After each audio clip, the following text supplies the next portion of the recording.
Всем привет! Вопрос о том, как составить идеальный конспект, является по-прежнему очень актуальным, животрепещущим. Вы часто меня спрашиваете о разных аспектах конспектирования, сколько бы видео я не выпускала, все равно вопросы остаются. Я старательно на них отвечаю, но я решила сегодня собрать их все вместе, ну так немножечко, оформить в определенные для того, чтобы поделиться с вами, потому что не всем удобно копаться в комментариях. Так вот, сегодня я отвечу на самые популярные вопросы относительно конспектирования.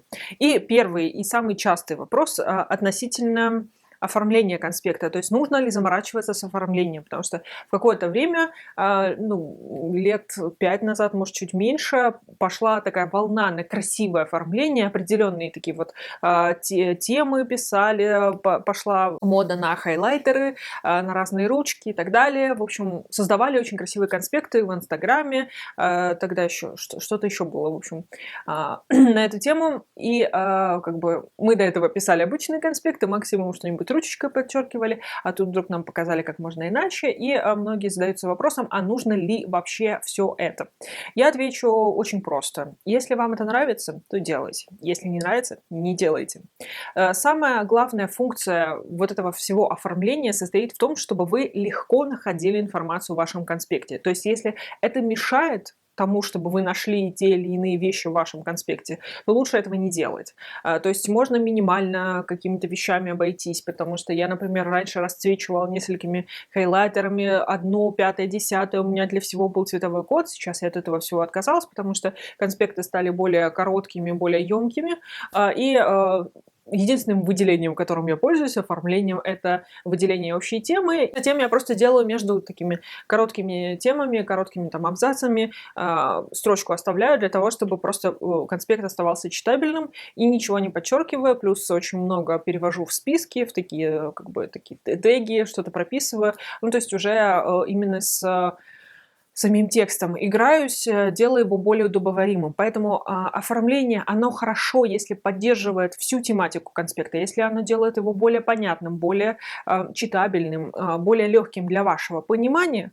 Прекрасно, заморачивайтесь. Особенно если вам это нравится, если вам нравится этот процесс, вы получаете от него удовольствие, замечательно. Если вы не получаете от этого удовольствия, это тратит слишком много времени, нервов, это вам не нужно, возможно, это даже вам в какой-то момент мешает, сводите к минимуму, но какие-то минимальные вещи нужны, то есть какие-то подчеркивания, отступы, списки, это все вот очень нужно для того, чтобы все-таки конспект был достаточно удобным конкретно для вас. Следующий вопрос относительно метода Корнелла, карточек, ментальных карт, столбиков и так далее. В общем, тоже такие модненькие направления в теме конспектирования, потому что Корнелл на самом деле создал свой метод, по-моему, если не ошибаюсь, больше 50 лет назад. Ну, короче, очень-очень давно.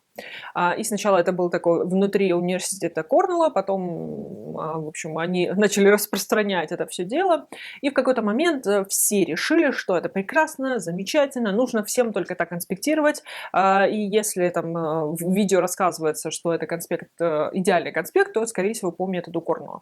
Я тоже рассказывала об этом, я тоже делала видео. И, в принципе, исследования говорят о том, что да, этот метод хороший, помогает.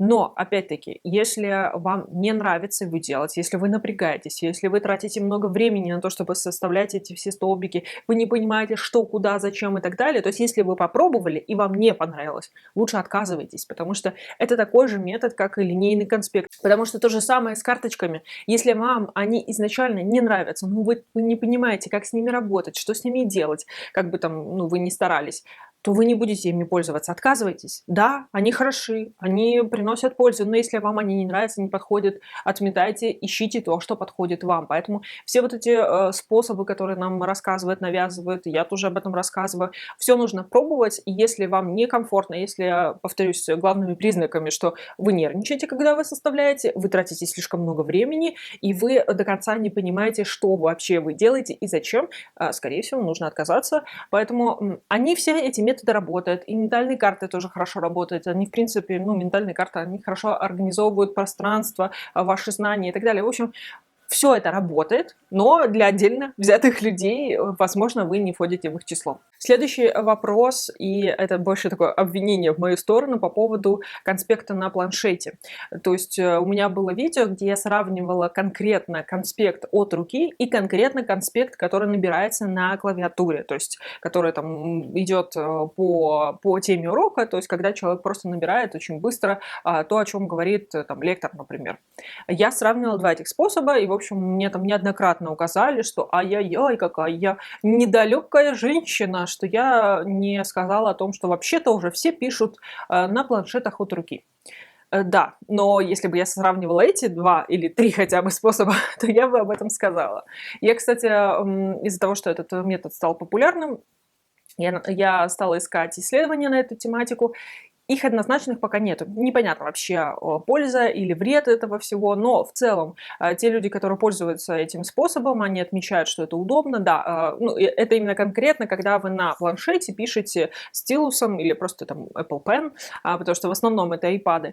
Вы пишете, составляете конспект, то есть вы вроде как от руки это все делаете, но вы можете больше вот этого оформления сделать, что-то перетянуть, выделить, вставить, переместить и так далее. В общем, в целом это удобная система. Плюс за счет того, что вы все-таки пишете от руки, то механика сохраняется как от письма от руки, которая полезна для нашего мозга, которая задействует в нашем мозге определенную механику, которую по-другому не задействуешь. Поэтому как бы, я думаю, что как бы ученые и я тоже как бы приходят к выводу, что ничего плохого точно нету. Такой же пользы, как от руки, пока они не заметили, но какого-то особого вреда, как, например, от набора на клавиатуре, они тоже не заметили. Поэтому, если вам хочется, пожалуйста. Но говорить мне о том, что нужно обязательно мне это все попробовать, ну, такое. Потому что я не собираюсь покупать планшет, он пока мне не нужен. Я не вижу смысла. Я люблю писать от руки, я получаю от этого удовольствие. Зачем мне переходить на планшет? Возможно, впоследствии я поменяю свое мнение, я не спорю, но с другой стороны, если я правильно поняла, то это можно пока делать только на айпадах. Это очень дорогое вложение денег. Я пока не готова потратить на не совсем необходимые, не первой необходимости вещи такие деньги. Поэтому писать конспект на планшете, если он у вас есть, если вам это нравится, прекрасно, замечательно, продолжайте. Я пока не примкнула к вашим рядам, но кто знает, кто знает. Дальше. Почему так хочется писать дословно и не хочется перерабатывать? Потому что я всегда говорю в своих видео о том, что нужно обязательно своими словами пересказывать. Очень вредно писать прям куски текста, которые там, например, из учебника или то, что продиктовал. Ну, хотя иногда специально преподаватели диктуют какие-то такие вещи, которые прям нужно перенести это, да. Но все-таки самый лучший конспект – это тот, который написан вашими словами, потому что вы информацию пропустили через себя. И для того, чтобы написать своими словами, вы должны хорошо понимать вообще, о чем идет речь. То есть это уже такая хорошая, осознанная информация, переработанная лично вами. Скорее всего, уже подтянутые ментальные крючки, которые там цепляют за предыдущую информацию. То есть это хороший рабочий инструмент, который вам помогает. Ну, конечно же, мы все, и я тоже регулярно скатываемся в просто переписывание каких-то кусков текста, потому что это просто проще. Для нашего мозга это очень простая задача. То есть не нужно напрягаться, понимать, переосознавать, думать, подтягивать информацию, опыт и так далее. Как вы понимаете, это такая очень сложная когнитивная нагрузка. Конечно, нашему мозгу, вот если дать ему волю, он, по сути, не будет не делать ничего и обеспечивать только жизненно необходимые функции. И как бы создание конспекта – это не жизненно необходимая функция. Поэтому просто проще, не хочется напрягаться, плюс нужна достаточно сильная концентрация, повышенное внимание. Ну, это такой сложный когнитивный процесс, поэтому если вы уже несколько часов учитесь и понимаете, что вы просто переносите один текст в другой, ну, в другое место просто, то лучше сделать хорошенький перерыв и напрячься, и начать все-таки делать нормальный конспект. Потому как простой перенос информации из одного источника в другое – это пустая трата времени, потому что ваш мозг никак не напрягается, он никак не обрабатывает, а значит, он не запомнит эту информацию. Собственно говоря, зачем мы пишем конспект? Для того, чтобы запомнить. А вы просто, ну, тратите свое время. Следующий момент. Нужно ли делать записи по онлайн-лекциям? лекция. У меня, по-моему, уже было отдельное видео на эту тему, но все равно продолжают поступать эти вопросы, потому что, как бы, особенно если это предзапись, особенно если у вас есть доступ к этим лекциям, типа, ну зачем? У вас же вот лекция, вот лектор, вот там источник, оно все вот под рукой. Зачем сильно напрягаться? Опять-таки, зачем сильно напрягаться, если все есть вот перед носом? И хочу сказать, что в этот момент очень важно все-таки собраться и начать писать конспект, в принципе, по той причине, что конспект это не просто перенос информации, а это ваши размышления. Можно как раз здесь поиграться с разными формами, поделать ментальные карты, как раз вот с информацией, которая уже немножечко вами усвоена, вы уже что-то почитали, посмотрели, вы уже можете как-то играться с формами, что-то делать, переливать, там, создавать карточки, создавать картотеку. В общем, вы уже дальше можете с этим всем ну, работать. Но это в любом случае лучше сделать, потому что, во-первых, доступ всегда можно потерять, много чего случится, а если вы просто прослушали, ну, как бы просто лекцию прослушали, значит, вы ее прослушали, у вас ничего не отложилось. А когда вы думаете о том, что вам нужно создать конспект, эта мысль уже хорошо фокусирует ваши силы, ваше внимание, вы уже сразу думаете, а что нужно записать, а что не нужно, а что вот это, то есть вы уже начинаете вгрызаться в материал, то есть сам посыл и желание создать конспект по онлайн-лекции уже помогает вам как бы вгрызться туда в материал, лучше в него проникнуть, легче вы запоминаете, потому что у вас уже стоит перед вами конкретная задача создать конспект, поэтому это полезная штука, плюс этот конспект, скорее всего, с вами сохранится, повторюсь, потому что лекции могут куда-нибудь исчезнуть, потеряться доступ или просто закрыть их могут. Еще один вопрос, кстати, интересный был относительно презентации, когда там нам дают какую-то презентацию и говорят поработать с ней, иногда еще есть лекции отдельные, иногда просто какие-то дополнительные источники, которые расширяют информацию, которая у вас находится непосредственно в слайдах вашей презентации. Что с этим делать? То есть писать отдельный конспект, ну вроде бы вот же презентация за счет того, что ну там тоже очень сжатая, очень конкретная информация, используйте ее. То есть я в таких случаях, если у меня есть презентации в учебе, я их просто распечатываю ну, такими маленькими штучками, ну в смысле того, что не один слайд на один листок, а там хотя бы 4 слайда на один листок, и просто дополняю информацию. То есть да, если есть какая-то большая информация, которую мне хочется развернуть, я отдельный конспект по ней делаю, но удобно расширять ту информацию, которая уже есть в слайдах, и это экономит время, экономит ваши силы, потому что вы идете конкретно по каждому слайду, вы его прорабатываете, то есть вы там его читаете, смотрите другие источники, либо слушаете лекцию и дополняете. То есть у вас уже есть каркас, на который вы можете налепливать дополнительную информацию, расширять, дополнять ее. Это, кстати, очень даже удобно. И последний вопрос. Можно ли рисовать в конспекте?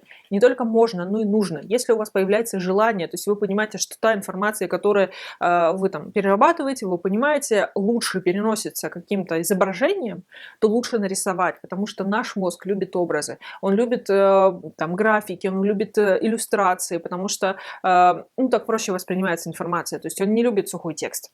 Если заложить сюда информацию конкретную, то есть всякие там стрелочками что-то нарисовать, дорисовать, что-то заштриховать, это прекрасно, это очень хорошо и тщательно вообще отпечатается в вашей памяти, поэтому если есть такое желание, обязательно, потому что есть даже целая техника визуальных заметок, когда вы только рисуете, чуть-чуть записываете, это тоже очень хорошо работает, это помогает для нашей памяти, повторюсь, потому что мозг любит образы, он любит изображения, он легче их запоминает, ему нужно как бы меньше времени для обработки и сил для обработки. А как мы знаем, мозг немножечко ленивый, и чем меньше ему нужно обрабатывать, тем легче проникает информация в наш мозг, и поэтому, если есть такое желание, то обязательно вперед. И подводя итог, могу сказать, что идеальный конспект – это, во-первых, который написан вашими словами, то есть он вам действительно помогает, он действительно проработанный, который легко прочитать, потому что если вы тратите кучу времени для того, чтобы расшифровать свои каракули, то лучше его переписать.